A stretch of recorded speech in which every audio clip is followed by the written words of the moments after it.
Toby Young's accounts in a battle against what the company has dubbed misinformation. The suspension follows a number of suspensions of big tech companies, which has now left individuals not only just losing their social media accounts, but their ability to purchase products, to travel, and even withdraw their own money. With me now is Layah Heilpern, social commentator and author of Undressing Bitcoin, and political commentator Matthew Stadlen. Layah, what do you make of this move, first of all, by PayPal? I think it's really concerning. I mean, what's regarded as misinformation is constantly changing on a daily, weekly and monthly basis. Just a few months ago, if you said that the vaccines were safe and effective, if you said they weren't safe and effective, then you would be absolutely deplatformed. A few months later, we actually know, well, they're not that safe and actually they're really not that effective. And so I think dialogue is very important in order to find out what the truth is. And since we're not allowed dialogue, it makes me assume that there must be a greater agenda at play. We're at a point where simply having the wrong opinion gets you banned. What do you think that agenda is? What's the end goal here, Layah? Well, the end goal is some form of control, whether it's absolute censorship. I think control is the absolute agenda. And, you know, attacking money is the best way to do it. Money is literally the fuel and the energy which fuels your life. And if you don't have freedom of money, if you don't have financial freedom, then you don't have freedom of anything. You're not allowed to voice your own opinion. And that is very concerning. Matthew, would you agree that this is censorship of political opinions that they disagree with? I actually feel I feel quite uncomfortable about the idea of PayPal being the arbiters of what people can and can't say, although they are a business and so they're entitled to, I suppose. It's a really interesting area, though, tech companies, because in a pandemic, you don't want the spread of misinformation. You want to follow the science. You want to follow, not pundits like me or Calvin or anyone else, or presenters. You want to follow the science. So you have to try, I think, to be responsible, each platform, in what it allows out. On the other hand, and I do think this is an on the one hand, on the other hand thing, you don't want big tech companies having too much power. And I suppose by signing up to companies like Twitter and Instagram and Facebook, we are, in a sense, giving them that power ourselves. So I think wherever possible, tech companies should be very, very light touch when it comes to what people are saying. We do know, just a final point, we do know that there are limits on free speech.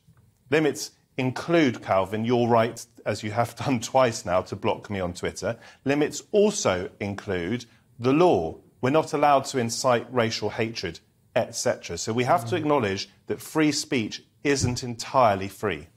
OK, but let me hold you to what you previously said, because if these companies are censoring people who are not following the science, who dictates what the science is? Because surely science is a process of exploration. And if there's only one approved narrative of the science and all the other scientists who are fighting against it are censored, is that not the problem?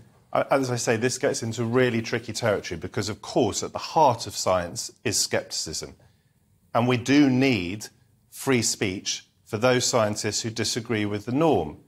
But on the other hand, if you are fighting a pandemic that is destroying lives, destroying people's businesses, tearing families apart. I mean, I was allowed to be at the birth of my son.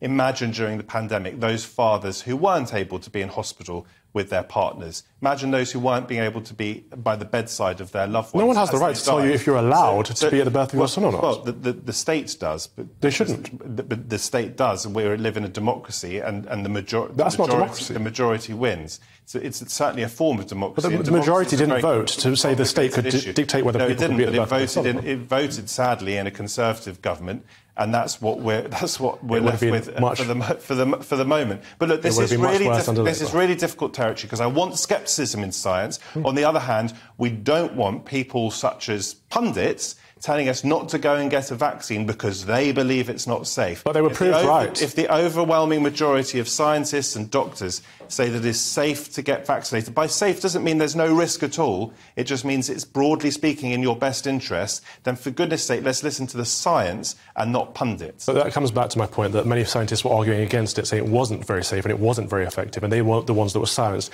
But, Layah, I want to bring it back to a bit of a broader censorship debate just because Matt brought up that I blocked him twice on Twitter, right? And I did. I blocked him because I didn't like what he was saying. Then I unblocked him because I met him in person. He said, please unblock me. And then he continued to challenge me in a way that was abusive and I would say is untrue. That's not true. Therefore, no, we'll get to we you. get on well personally, but I was not abusive to you. But my point is... You disagreed with I don't block people I disagree with. I block people that are hostile. I block people that lie. I block people that are abusive. But however, my point is, in blocking you, I have not restricted your freedom of speech. You are free to continue saying this and that, Calvin is vaccine hesitant, etc. You are free to continue doing that. Your free speech has not been harmed. Layah, what is your policy on banning, and do you think it is anti-free speech? Can you be a free speech proponent like yourself and still block people on Twitter? I think blocking people is a fantastic idea. It doesn't stop you from losing your free speech. You know, Calvin, I'm still welcome to send you rude messages if I like. I won't, but if I like, I can. I think blocking is very important in order just to protect yourself. I block people all the time because people purposely, for political reasons, will try and misunderstand or misinterpret what you say and try and deplatform you and get you taken down. I'm a massive freedom of speech advocate with regards to, you know, following the science. We should always follow the science, but we should always be skeptical too. We should be able to ask questions. Being able to ask questions is so important. The fact that we weren't able to ask questions over the last 2 years, and we would be either deplatformed or socially our names would sort of be blackened. You know, that's really, really concerning. And I think the most concerning part actually, like I said, is the fact that PayPal of all places, you know, when financial services get involved, that for me is when you really know that we are in trouble. And that's actually why I'm a massive proponent and a massive advocate for Bitcoin, actually, because when you hold Bitcoin in the correct way, in a non-custodial way, your money can't be banned, your money can't be confiscated. And we saw this happen in Canada with the truckers, you know, where they had the incorrect opinion. They wanted to express their freedom of speech and actually go out and protest against Trudeau's tyrannical regime, as I like to put it. They had their bank accounts frozen, whereas if you hold Bitcoin, that can't actually happen. Right, so blocking people's spending ability is a form of tyranny because it's a form of control. And, you know, we've seen this in other countries that have social credit systems where if you're doing something the government doesn't like, they can limit your spending power. And in effect, these digital currencies that are being proposed could potentially have an effect of what PayPal's done just now in blocking people who the government disagrees with and or stopping people spending money on certain things that the government disagrees with. Do you not think that the digital currency argument is a very fine balance between things like Bitcoin, which are decentralized and empowers the people, and these new central bank digital currencies, which in fact give power to the governments instead? Yeah, absolutely. Having that distinction is so important. So Bitcoin, decentralized, you as an individual are entirely in control of your money. That's great.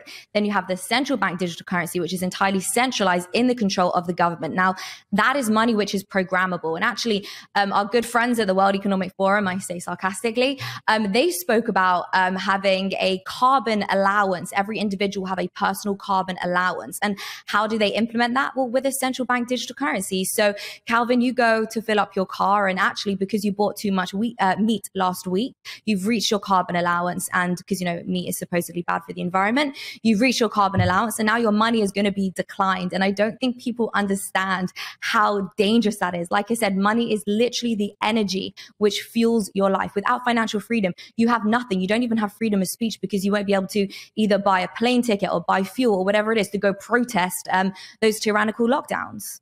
Fantastic.